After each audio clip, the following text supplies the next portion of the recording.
Hi, I'm Stuart Lutan, founder and CEO of Zintro. For those of you not familiar with Zintro, Zintro is a global online marketplace that helps to connect companies with highly specialized consultants and other expertise providers for projects that range from one-hour phone consults to multi-month on-site engagements. I would like to thank the over 200 people who signed up for the webinar today. And this is the first installment of our new webinar series covering the highly relevant topic, Chemical Industry Insights and Innovations. It is with great pleasure I introduce Zintro expert David Hurwitz. David has worked for over 20 years in the chemical industry, consulting, addressing specialty chemicals, polymers, advanced materials, fine chemical, and many downstream industries. He received a BS degree in chemical engineering from Cornell University, an MS in chemical engineering from Washington University in St. Louis, and an MBA from the University of Chicago. David is active in the, and pardon my French, Société de Chimie Industrielle, American Institute of Chemical Engineers, and the American Chemical Society. David has also indicated that he's open to fielding questions during the presentation, during his prepared remarks, so please feel free to ask them by entering them into the webinar panel. And also, David will reserve some time after his prepared remarks for additional Q&A. So without further ado, I'd like to turn it over to our presenter, David Hurwitz. Thank you, Stuart, and welcome attendees. I'm delighted to have this opportunity to speak with you, share my thoughts about an industry that I've had connection to for at least 40 years, if not longer, and over that time have watched it as an insider evolve, adopt emerging technologies, and grow significantly. And at the same time, in some ways, and maybe to outsiders, it looks like the industry might not have actually changed that much. There are still people running factories, buying raw materials, mixing them together, putting them into various packaging or bulk shipping containers, and sending them to the customers for use.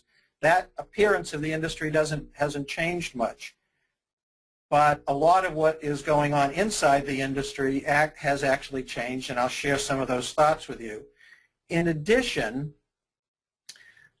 I want to take a little bit of a glimpse over time, backwards and forwards, and I do that through not only some content, but also looking at the way the trade press has talked about the industry, describes the industry, communicates about the industry, and we'll look at some quotations, some of which are relatively new in the last 3 or 4 years, and some which are 10 to 20 years old. And the challenge is to figure out which are the old ones and which are the new ones, because they do change. They don't change anywhere near as much as one might expect. My vantage point comes from a background, as Stuart said, in chemical engineering, and I later worked as a resin chemist and a plant engineer, and then was involved in sales and business development and market management around coatings and also coatings raw materials. And for the last 20-plus years have worked as a consultant broadly across specialty and fine chemicals and the raw materials and the formulated systems that are made from those, including coatings, adhesives, and inks, a variety of specialty materials, all built around strategy and execution and M&A support kinds of activities.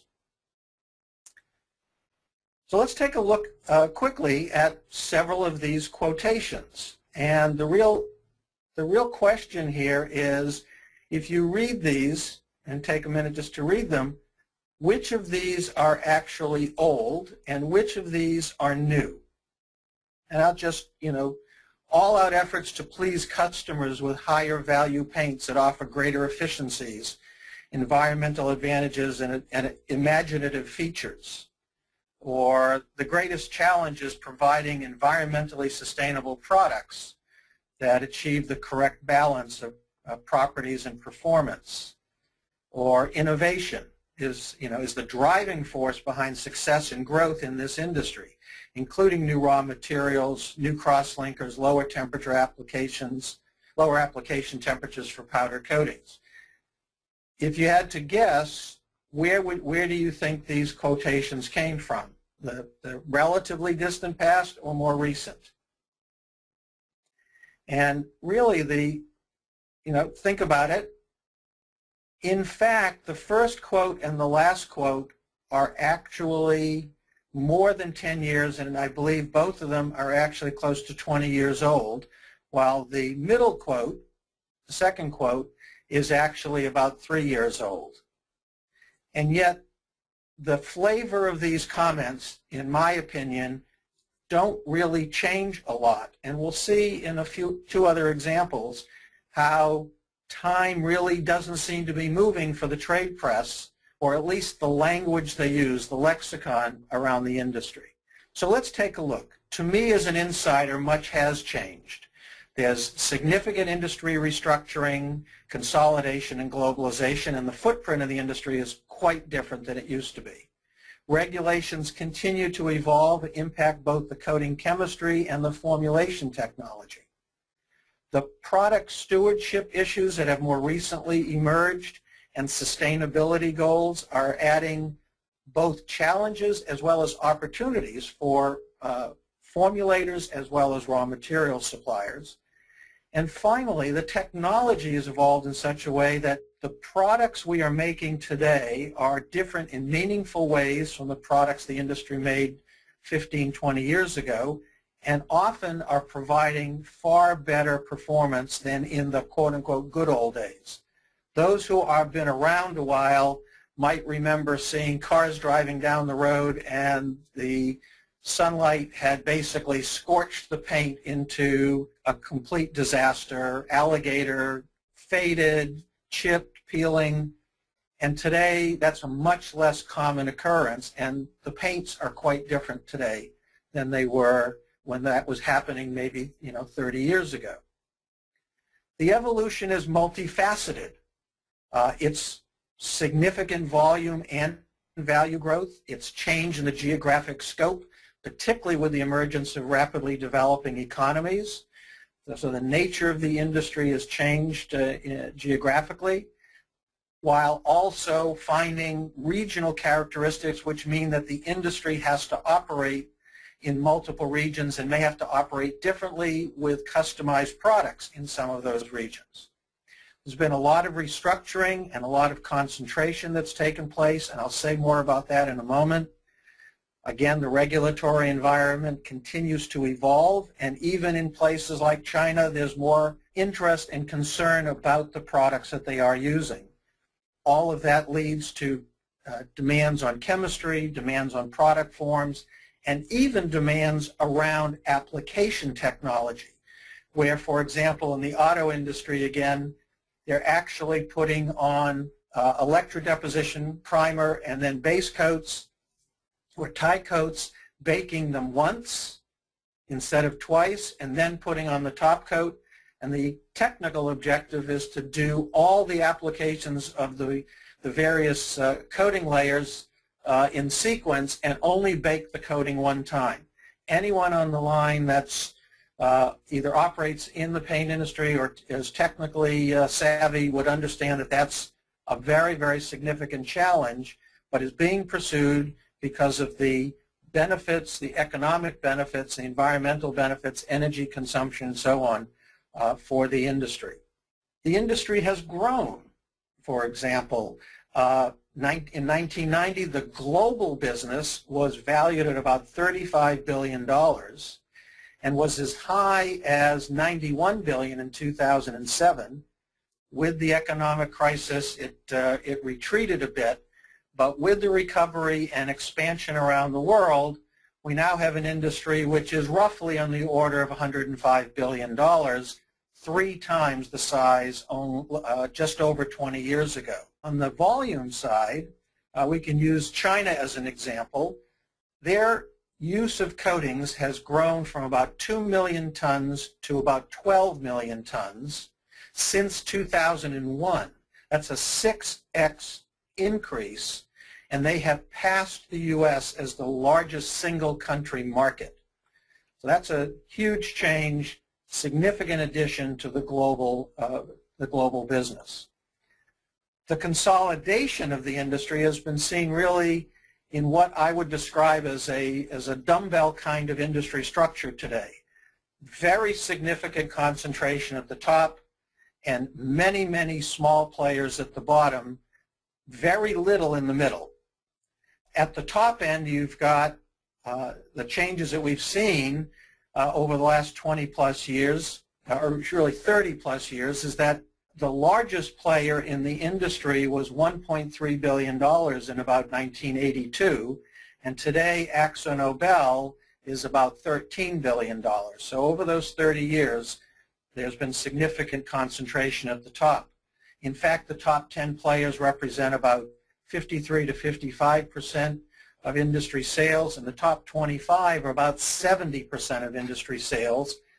And the number 25 players only in the range of $100 to $150 million.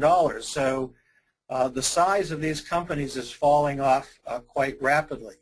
In the U.S., we've seen the number of players drop from over 1,100 30 years ago to an estimate of less than 500 today. Similar trends happened in the EU, and at the same time, in the rapidly developing economies, many small players have emerged, and one estimate of the industry size is it could be 15,000 people making paint on a global basis. With restructuring and consolidation continuing, with the exception that the Sherwin-Williams Comex deal has apparently fallen apart, and that's, we'll see what happens with that as we go forward. A group of companies, Akzo, PPG, Sherwin-Williams, Axalta, which is the former DuPont paint, and Valspar and RPM, are major players globally and also in North America, while other companies, BASF, Kansai, Jotun, and Nippon Paint, are large global players but have a small position in North America. All of the other players, whether it's 5,000 or 15,000, make up between $45 and $50 billion revenue, while the top group is themselves over $50 billion. The industry has been driven by and continues to be driven by a number of major external factors. Today, we're experiencing the internationalization of markets and the economic development of those rapidly developing economies, expanding the market significantly, but also requiring that the leaders need to be international in scope. At the same time, the marketplace is looking for improved performance. They're looking for ways to achieve world-class manufacturing, high efficiency, lower cost, reduce maintenance, those sorts of things. We're seeing evolution, innovation in materials, always focused on dealing with regulations, improving the performance of products, addressing the cost and margin squeeze that the industry experiences between large raw material suppliers on one side and the Home Depots and Walmarts and automotive companies on the other. And that's led not only to technical innovation but also business innovation. So there are examples of companies actually outsourcing their painting to other people. PPG from time to time has actually gone in and operated the paint lines inside an assembly plant. Innovation in the business model as well as innovation in the laboratory are all aspects of what this industry has become to be about. Shifting gears a little bit and looking then at the U.S. paint industry, shifting from the global to the U.S., sort of the recorded history of the U.S. paint industry dates back to the early 1700s. If you take the walk on the Freedom Trail in Boston, you can actually see the Boston stone. This stone was actually used with the tray that it fits in to grind pigments 300 years ago. And it's an artifact of the industry that still exists, and we still have to grind pigments to make them into paint. So the task is the same, although the methodology has changed. An interesting thing about the U.S. industry is that in 1982, it was still only valued at about $3 billion. Grew very rapidly, I think largely because of higher quality, higher technology materials, as well as growth of use and evolution of products. I mean, I can remember having a purchasing agent say, I pay $7 a gallon for paint, and you've just introduced me to this high solids paint, and now you're trying to charge me $15. Well, I don't pay $15 for my paint. The problem is he was actually buying more than twice as much stuff.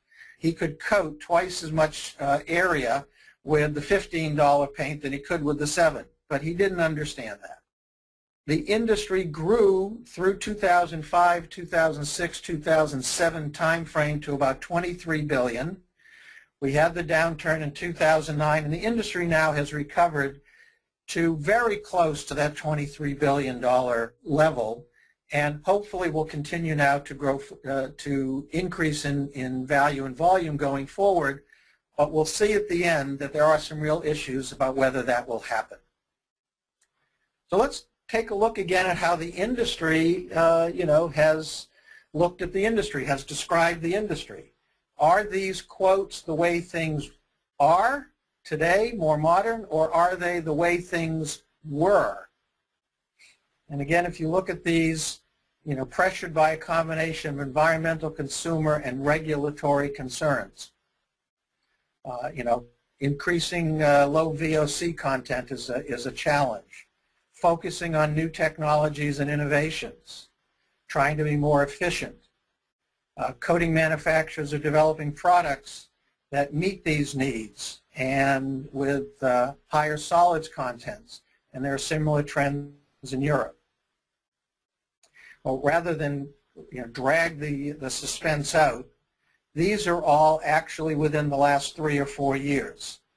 But as you may have noticed from the first set of questions, there's still many common themes that have existed now since really the industry had to start meeting the needs of the Clean Air Act in the early 70s.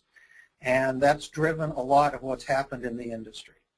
So these are all newer, more recent quotes.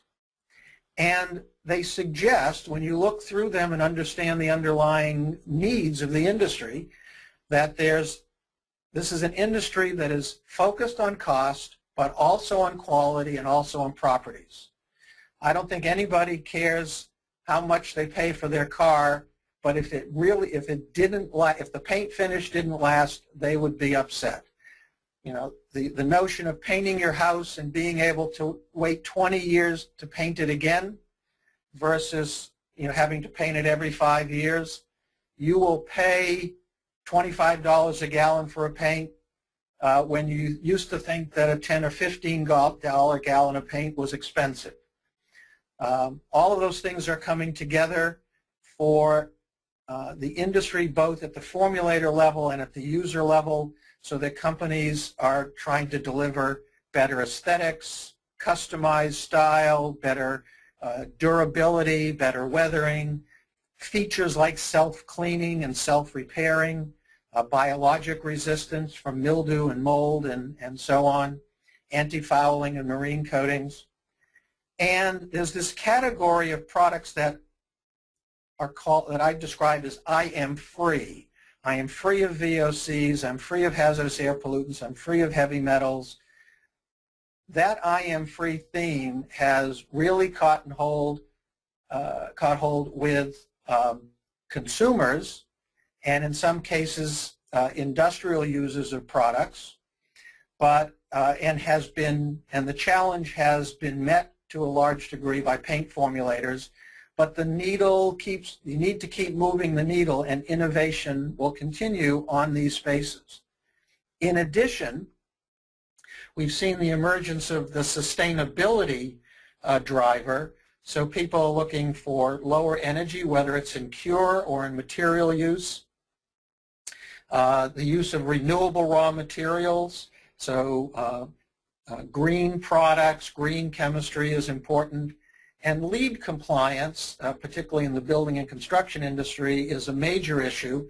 And we've had paint companies say, we buy our resins from the plant that's closest to us, the manufacturer who's closest to us, because we get credits for less mileage in our LEED point scores, and that helps us win jobs supplying paints to large projects.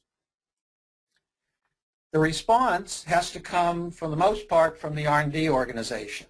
So R&D groups are focused on continuous VOC improvements, particularly low VOC emulsion systems. So paints used to require a coalescing solvent. There are many products in the market today that do not. But it's also about handling in manufacturing and in storage, the application characteristics and efficiency of use, of the final film properties, and always that cost-performance balance. And those objectives are being met with greener chemistries, with multifunctional ingredients. With new ingredients, it might reduce the use of TiO2 and still get acceptable or desired hiding from your product. It also helps, they're helping to meet VOC and ozone goals and safety objectives around hazardous air pollutants or toxic ingredients. And the industry is doing this both with new binders or resins, the things that hold the other ingredients together and actually hold the paint onto the surface of whatever is being painted, but also in additives that bring new properties. And finally, there are a lot of examples of people working in the quote-unquote broad range of nanotechnology, again, to try to improve performance. One of the applications there being coatings with properties that really shed water, reduce or improve the ability to clean graffiti and properties like that. Another way to think about this industry, particularly if you're an insider, is that each of these coating technologies is sort of arrayed along the traditional unmuted curve. And so solvent-based architectural coatings are probably the most mature products, actually in decline. And many solvent-based industrial coatings, OEM solvent-based products, are also in somewhat of decline, although in the rapidly developing economies, many of these products, which are lower cost, are being used. But the point I'd like to make here is that for the participant in the industry, innovation allows you the opportunity in powder coatings, in water-based emulsion products, in urethane dispersions, even in special purpose coatings like for building maintenance, industrial construction, marine, aerospace, things like that. The notion of innovating new technology, which then pushes the space back down the maturity curve, and that opens up a new range of opportunities for growth as the new products displace the old products.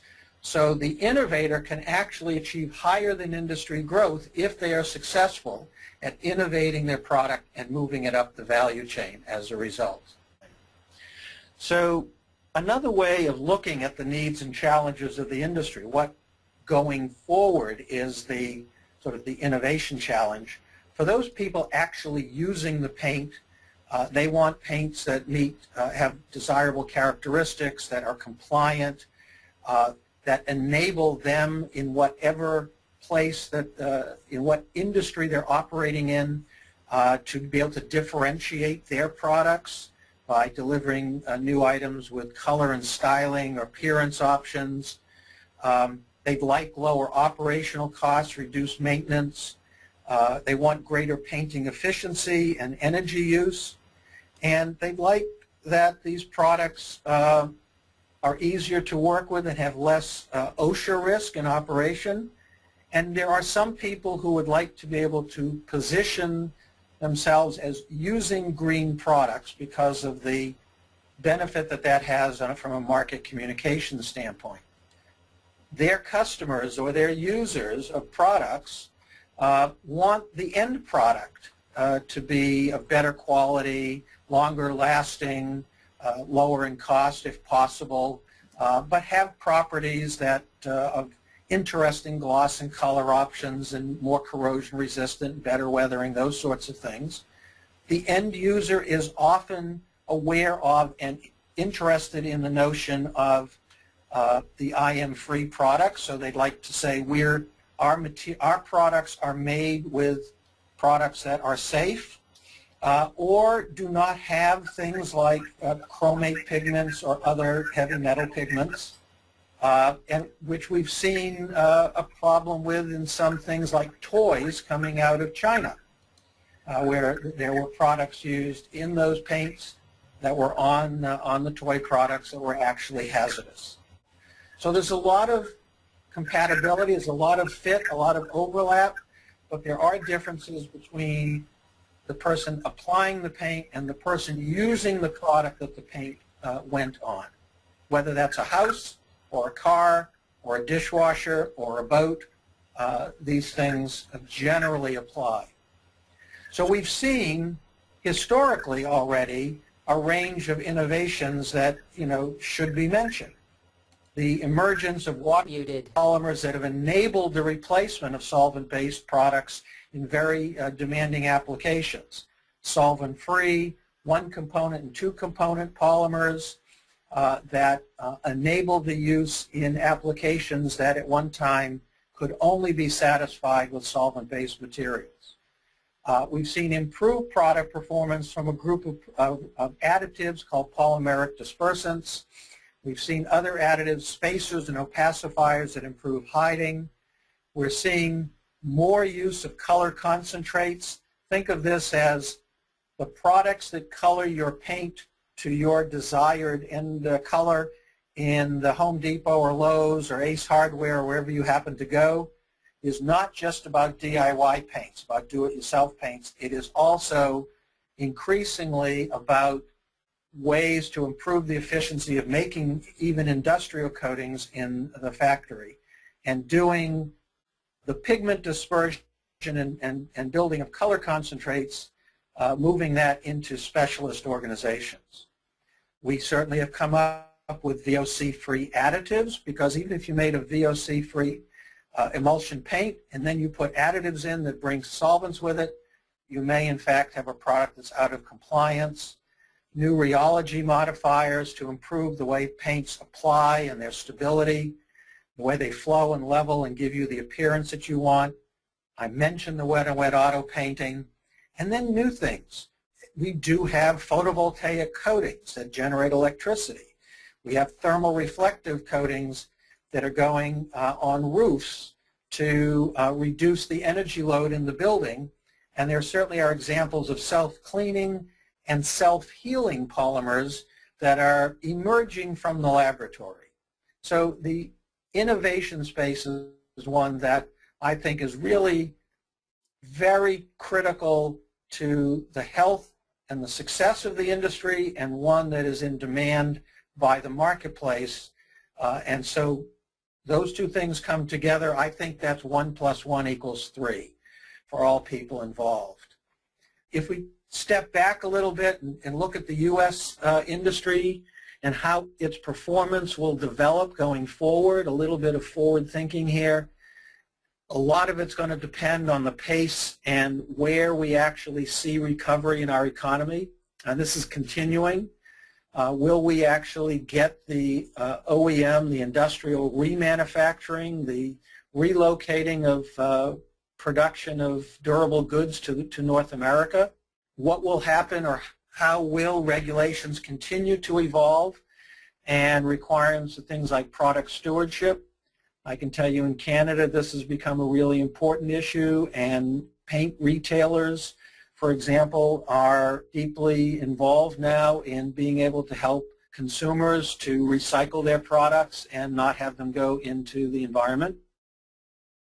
The dynamics. Hey, David, sorry for interrupting. Sure. David, sorry for interrupting, but we do have a bunch of questions lined up, and I thought maybe we could answer one now, and then we can kind of space them out. Perfect. As the presentation goes.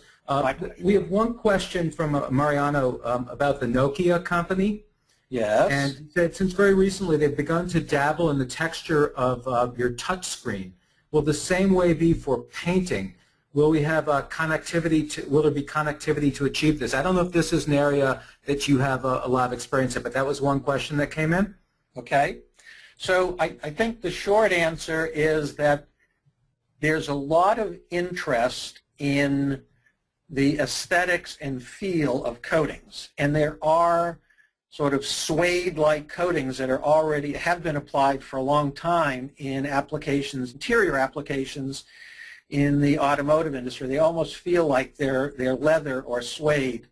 So that's an aesthetic, that's a physical feel. I'm not aware of specifics that would be sort of analogous to the touch screen, except that I would have to imagine that as we get even more electronics and our control screens go from dials to readouts and so on in cars and other places, or even on your appliances, that the notion of smart panels may in fact drive things like that. But it's a hypothesis, and maybe it is happening and I'm just not aware of it. So, the industry dynamics that I was talking about, this globalization and consolidation, is coming as a result of 30 years of very intense competition. We call it competitive intensity. The industry and the profitability of the industry has many, many factors that impact it, from raw material supply to the end users to just the regulatory costs, the ease of entry, the availability of technology in the space. And so the dynamics of the industry are leading us to more consolidation and more globalization in order to capture the growth that exists in these emerging markets. And there's a key issue for the success of a paint company is the ability to manage all of the inputs that impact his margin, which largely get squeezed by all of these outside factors. And he's going to have to, or he or she is going to have to respond through both chemistry and compliant and green technologies in the products, but also in understanding the way the products are used and helping customers or industrial users to simplify or reduce the cost of these products in use. So with that as background, what's my outlook for the at least the U.S. industry, if not the global industry? And there are some different sort of scenarios of how things will evolve. The industry, in some way, has already migrated to commodity products and specialty products, and that may, in fact, continue to increase with more products being purchased on price as opposed to performance. But at the same time, we see the demands of better durability, reduced maintenance, better corrosion resistance, better longevity, and all of those sorts of things actually driving products more towards some product categories more towards specialties. There will be a group of users who will pay more for the better performance, and we'll end up continuing to see products in both categories.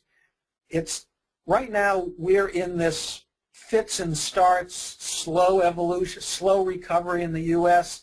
It appears that we're growing faster in some areas than not, and then we seem to fall back. I think that whole space is still one that's uncertain. Hopefully it will get stronger. Some of the implications of the natural gas liquids and the improving cost position of the U.S. chemical industry may actually help drive some manufacturing back here, and hopefully that will improve both housing starts as well as industrial production. Another possibility that we have to take into account is that the manufacturing doesn't move back here and continues to grow outside the U.S., particularly in Asia, and the U.S. share of the global market continues to get smaller and smaller, down to in the 20% range today and potentially less. Within that, we might see, rather than a start and stop kind of an economy for us, we might see some steady development. That's another possibility, and I think more people are looking in that space in that kind of scenario, in a steady development scenario, at least through about 2020, again driven by the cost position of the U.S. Industry.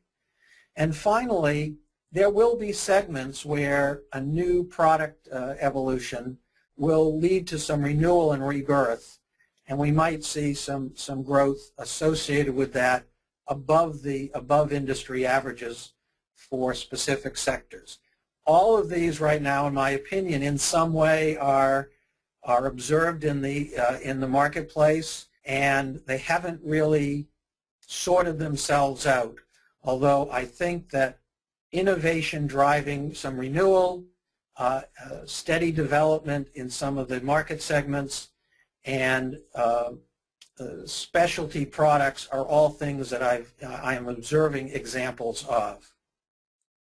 So let's take one last look at the trade press and how they describe the industry. Are these quotes the way things were, or are they the way things are today? So again, rising raw material costs, an inability to pass increases on to customers, the impact of the slowing economy, especially housing and automotive markets, and they've trickled down to raw material sales. And the increasingly restrictive legislation has brought about a sharp reduction in use of solvents and an increase in waterborne formulations. So, are these old? Are these new? In fact, all of these are at least 10 and in some cases 20 years old. So if you think back about what I've talked about, you think about the earlier quotes, there's a lot. It's almost as if you could take an article from one era or the other, put it into the old magazine or the new magazine, and it would read, it would fit, it would be compatible with many of the issues that people are dealing with today. So the industry has a long history. Clearly there are people who have been making coatings that go back, or products that are coatings and adhesives type materials for several thousand years. But the outlook is really about, in my opinion, innovation. We have continued evolution, slow evolution in some cases, of traditional paint technology to deliver better cost, quality, and safety. But at the same time, we have some new innovations such as the wet-on-wet painting that the automotive industry is seeking, and opportunities in the emerging markets of electronics, solar panels, batteries, medical products and devices, the lighting industry, and the whole range of things related to LEED certification for energy efficient, environmentally efficient buildings. So you have energy efficiency, sustainability, people inventing smart coatings, coatings that change color with the application of electric field in say, glass products, coatings that are much more durable, extending the time between repainting of ships, for example, while still maintaining very good, very low fouling levels and therefore good energy efficiency, good fuel consumption, and operating costs.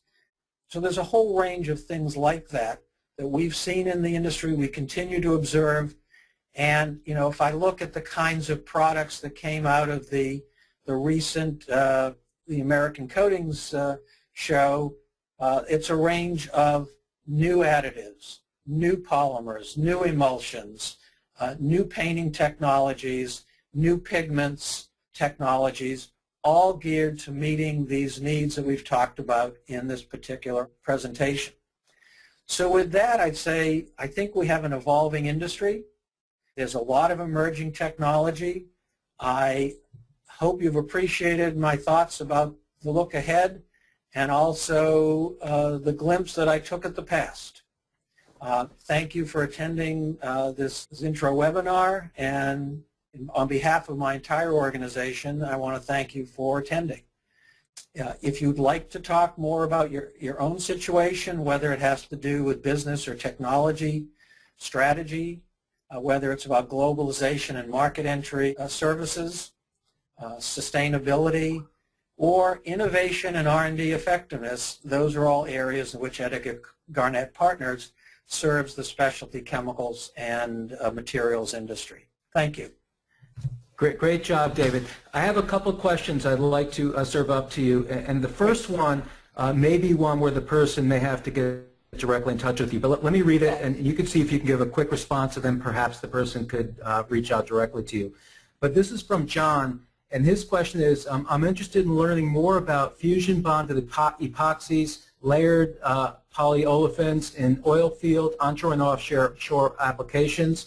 Where can I get more market data on this sector? Okay, the second one was the multi-layered. I'm sorry, that was the layered polyolefins.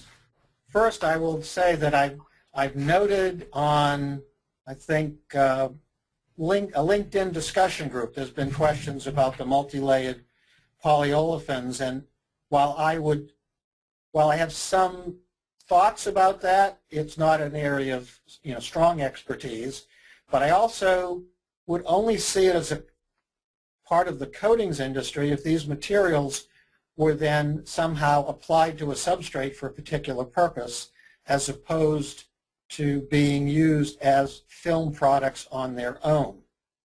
Now, there is use of films applied to metal substrates in a small portion of the food can industry. This is a technology that came out of Japan. Has been used for quite some time now, although at a very small piece of the food and beverage can market. And in the West, in the U.S. and Europe, the biggest application is canned salmon because of the aggressiveness of salmon, canned salmon materials. Fusion bonded epoxies are products that, from my experience, tend to go into things like pipe coatings and other protective coating applications. Certainly the epoxy supplier base continues to develop new raw materials, but if I'm understanding the question correctly, he's talking about epoxy powder coatings which are applied and form their final film and develop their properties through heat, through the heating process, where there may not be a chemical reaction taking place in that final product. So there are thermoplastic powder coatings, and then most powder coatings are thermoset, so they chemically react. And so I want to know a little bit more about which of the epoxy products he's talking about. Okay, I would suggest that he reach directly out to you at the contact information on your last slide. Mohammed has a question. He says, speaking about innovation, is there a threat of potential new entrants that could replace traditional painting? It's one of those $64,000 questions and fooling with Mother Nature. The paint industry has a lot of interests, and on the industrial side, they want to be able to apply water-based coatings without having to clean and pre-treat the metal. And Mother Nature doesn't actually sort of support that notion. It's really a very, very difficult task. There has been discussions by 3M in particular for over 15 years about applying a colored film to the outside of a car instead of painting the car. And all the products, then you eliminate all the solvents and the baking ovens and all sorts of things. It's a concept, not a reality. There are, however, in-mold coatings that are either liquids that are sprayed into a mold, for a plastic mold, or a film that's inserted into the mold, and it actually creates a decorative surface on plastic parts, and that's a commercial example. The problem, if you to simplify the answer, if you look at anything in the world that you bought, if it can't be made with a pigmented plastic and get sufficient durability, everything that's made in an industrial sense, all the way through many durable consumer products, go out the door of the factory with a coating on it. And so people are trying to eliminate that, but it is difficult. People will try, as I said, transfer films, transfer coatings, build a DeLorean out of a stainless steel body. But I dare you to do that with, 40 or 50 million vehicles in the world? It's cost prohibitive. So that's, people will work on that, but it will be a challenge. Okay. I have a question from David. Speaking of solvents, he asks, when they say solvent-free, is it really 0% solvent, or sometimes do we consider 5% or less as solvent-free?